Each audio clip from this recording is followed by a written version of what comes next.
تقول إحدى السيدات إنها لاحظت تغيراً غريباً في سلوك ابنتها التي لم يتجاوز عمرها 6 أشهر. بدأ هذا التغير بعد انتقالهم إلى منزل جديد.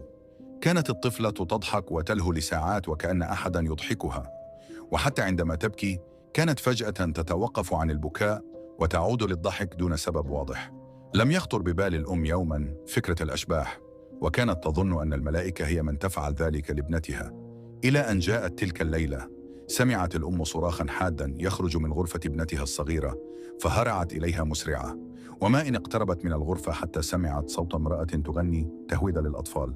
صوت غريب جمد الدم في عروقها. المفاجأة أن صوت الغناء توقف تماماً بمجرد أن ارتفع صراخ الصغيرة. دخلت الأم الغرفة، وكل خطوة كانت ترتجف أكثر. تقول إنها عندما وصلت إلى الباب رأت امرأة واقفة أمام سرير ابنتها. امرأة طويلة القامة، شعرها داكن ومنسدل، وترتدي ثوبا قديما ممزق الأطراف. كانت قريبة للغاية من الطفلة، لدرجة أن الأم استطاعت رؤية ملامحها بوضوح.